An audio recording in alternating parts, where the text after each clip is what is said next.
അച്ഛാ, ഇനി വത്തിക്കാനിലെ അടുത്ത നടപടിക്രമങ്ങൾ എന്താണ്? ഫ്രാൻസിസ് മാർപ്പാപ്പയുടെ കാലം ചെയ്തത് ഔദ്യോഗികമായി കർമ്മലങ്കോ പ്രഖ്യാപിച്ചു അല്ലേ? അപ്പൊ ഇനി എന്തായിരിക്കും വത്തിക്കാനിലുള്ള മറ്റു നടപടികൾ? അടുത്ത നടപടി എന്ന് പറഞ്ഞാൽ ബിജോ, ഇന്ന് നമുക്ക് വത്തിക്കാനിൽ നിന്നും ഔദ്യോഗികമായി വൃത്തങ്ങളിൽ നിന്നും മനസ്സിലാക്കാൻ സാധിക്കുന്നതനുസരിച്ച് ഇന്ന് വൈകിട്ട്, അതായത് ഫ്രാൻസിസ് മാർപ്പാപ്പയുടെ മൃതസംസ്കാര ചടങ്ങുകൾ 3 ഘട്ടങ്ങളിലായിട്ടാണ് നടക്കുക. അതിൽ ഒന്നാമത്തെ ഘട്ടം നമുക്ക് വത്തിക്കാന്റെ ഔദ്യോഗികമായ വൃത്തങ്ങളിൽ നിന്ന് മനസ്സിലാക്കാൻ സാധിക്കുന്നതനുസരിച്ച് ഈ കാസ സാന്താ മാർത്തയിൽ, അതായത് ഫ്രാൻസിസ് മാർപ്പാപ്പ താമസിച്ചിരുന്ന ചാപ്പലിൽ ഫ്രാൻസിസ് മാർപ്പാപ്പയുടെ മൃതദേഹം ഔദ്യോഗികമായി ശവമഞ്ചത്തിൽ വെച്ച് കഴിഞ്ഞതിന് ശേഷം ഫ്രാൻസിസ് മാർപ്പാപ്പയുടെ കൈകളിലേക്ക് ഒരു പാം വെച്ചു കൊടുക്കുന്ന ഒരു പതിവുണ്ട്. അത് വ്യക്തമാക്കുന്നത് ഫ്രാൻസിസ് മാർപ്പാപ്പയോടുള്ള ആദരവും അതോടൊപ്പം തന്നെ ഫ്രാൻസിസ് മാർപ്പാപ്പയുടെ ഈ ലോക ജീവിതം അവസാനിച്ചു, ഇനിയും സ്വർഗീയ പിതാവിന്റെ സന്നിധിയിലേക്കുള്ള ഒരു യാത്ര അയക്കുന്നതിന് സൂചകമായിട്ടാണ് ആ പാം ഫ്രാൻസിസ് മാർപ്പാപ്പയുടെ കൈകളിലേക്ക് വെച്ചു കൊടുക്കുന്നത്. ആ ചടങ്ങ് സംഭവിക്കുന്നത് ഇന്ന് വൈകുന്നേരം 7:45 8 മണിയോടുകൂടി ഡോമോസ് കാസ സാന്താ മാർത്തയിൽ വെച്ച് ആണ് നടക്കുന്നത്. അതിന് അഭിമന്യ കർദിനാൾ കെവിൻ ഫാരൽ ആയിരിക്കും നേതൃത്വം കൊടുക്കുന്നത്. രണ്ടാമത്തെ ചടങ്ങ് എന്ന് പറയുന്നത് അതിനുശേഷം പിന്നീട് ഫ്രാൻസിസ് മാർപ്പാപ്പയുടെ മൃതദേഹം ക്ലോസ് ചെയ്ത് ഫ്യൂണറൽ മാസത്തിന് മുമ്പായിട്ട് അത് ക്ലോസ് ചെയ്ത് പബ്ലിക് വെനറേഷന് വേണ്ടി വത്തിക്കാനിൽ സെന്റ് പീറ്റേഴ്സ് ബസിലിക്കയുടെ അവിടേക്ക് കൊണ്ടുവരും.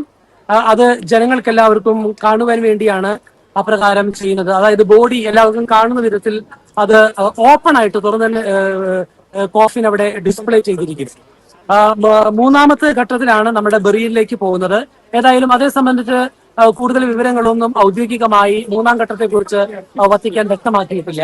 ഏതായാലും മാർപ്പാപ്പയുടെ ലാസ്റ്റ് എഴുതി വെച്ചിരിക്കുന്നത് പ്രകാരം അദ്ദേഹത്തിന്റെ ഏറ്റവും വലിയ ആഗ്രഹം തന്റെ മരണശേഷം മേരി മജോറ ബസിലിക്കയിൽ അടക്കം ചെയ്യണം എന്നുള്ളത് തന്നെയായിരുന്നു. അങ്ങനെയാണ് എഴുതി വെച്ചിരിക്കുന്നത്. ഏതായാലും കൂടുതൽ വിശേഷങ്ങൾ നമുക്ക് വരും മണിക്കൂറുകളിൽ അറിയുവാൻ സാധിക്കും. ഇന്ന് വൈകുന്നേരം 7 മണിക്ക് അവിടുത്തെ സമയം അനുസരിച്ച്, അപ്പോൾ ഇന്ത്യൻ സമയം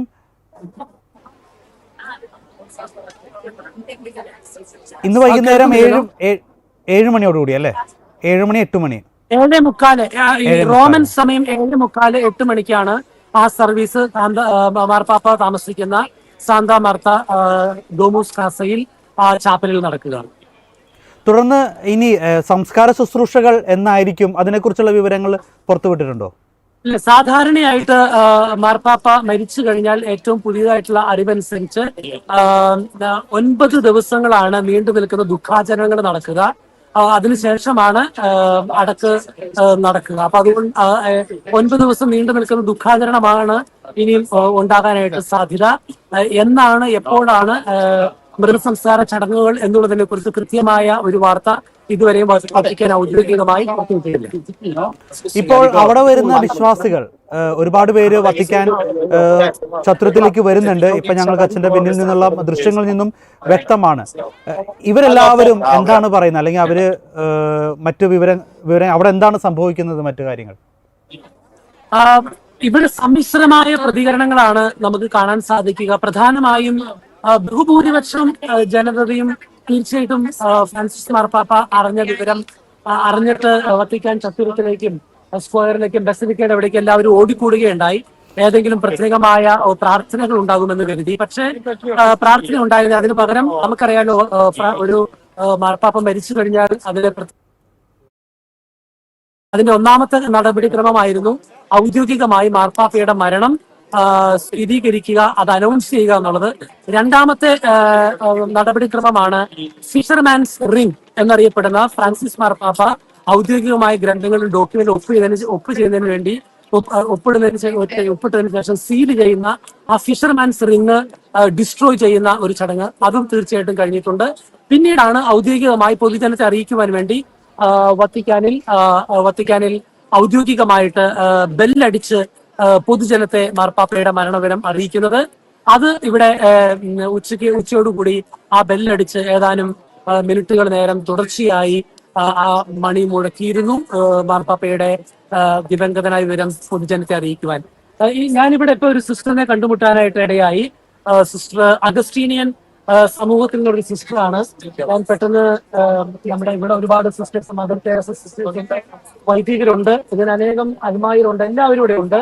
അപ്പം സിസ്റ്ററോട് ചോദിക്കാം, സിസ്റ്ററെ, പരിശുദ്ധ പിതാവ് ഫ്രാൻസിസ് മാർപ്പാപ്പ മരണമടഞ്ഞ വാർത്ത അറിഞ്ഞപ്പോ എന്തായിരുന്നു പെട്ടെന്ന് തോന്നിയ ഒരു കാര്യം? വളരെ വേദനാജനകമായ ഒരു വാർത്തയായിരുന്നു. ഇന്നലെ വരെയും ഞങ്ങളുടെ കുർബാനയിൽ ആക്റ്റീവായിട്ട് ഉണ്ടായിരുന്ന ഒരു പിതാവ് ഞങ്ങളെ വിട്ടുപോകുന്നു എന്ന വാക്കുകളില്ല പറയുവാനായിട്ട്. അതിലേക്ക് വേദനാജനകമായി. തീർച്ചയായും സിസ്റ്ററിന്റെ മുഖങ്ങളിൽ സംസാരത്തിൽ നമുക്ക് വ്യക്തമാണ്, വളരെ ഇമോഷണൽ ആണ് എല്ലാവരും തന്നെ. കാരണം ബിജോ അറിയാവുന്നത് പോലെ ഇന്നലെ ഈസ്റ്റർ കുർബാനയിൽ ഞങ്ങളെല്ലാവരും പങ്കെടുത്തിരുന്നു. വാസ്തവത്തില് കൊടും ചൂടായിരുന്നു ആ ദിവ്യബലിയുടെ മധ്യത്തിൽ. എല്ലാവരും അത്ഭുത പരതന്ത്രരായിരുന്നു. കാരണം ഫ്രാൻസിസ് മാർപ്പാപ്പ ദിവ്യ ബലി കഴിഞ്ഞതിന് ശേഷം ഒർബീസ് ആശീർവാദം തന്നതിന് ശേഷം പൊതുജനത്തെ കാണുവാൻ വേണ്ടി ആ കൊടും വെയിൽ പരിഗണിക്കാതെ അവഗണിച്ചുകൊണ്ട് തന്നെ എല്ലാ ജനങ്ങളെയും ആശീർവദിക്കുവാനും കാണുവാനും വേണ്ടി പേപ്പൽ മൊബൈലിൽ ആ കൊടും ചൂടിൽ സഞ്ചരിച്ചിരുന്നു. അത് അദ്ദേഹത്തിന്റെ ആരോഗ്യാവസ്ഥയെ തീർച്ചയായും ബാധിച്ചിട്ടുണ്ടായിരുന്നിരിക്കാം എന്നാണ് മനസ്സിലാകുന്നത്. അപ്പോൾ ഇന്നലെ പെട്ടെന്ന് ബലിയിൽ പങ്കെടുത്ത് മാർപ്പാപ്പയുടെ ആശീർവാദം സ്വീകരിച്ച് ഇന്ന് പ്രഭാതത്തിൽ ഫ്രാൻസിസ് മാർപ്പാപ്പ ദിവംഗതനായെന്നുള്ള വാർത്ത കേൾക്കുമ്പോൾ വളരെയധികം ദുഃഖം നിറഞ്ഞ, വേദന നിറഞ്ഞ, ഉൾക്കൊള്ളുവാൻ സാധിക്കാത്ത ഒരു വികാരത്തിലൂടെയാണ് സംസാരിക്കുന്നവരെല്ലാവരും കടന്നു പോകുന്നത്.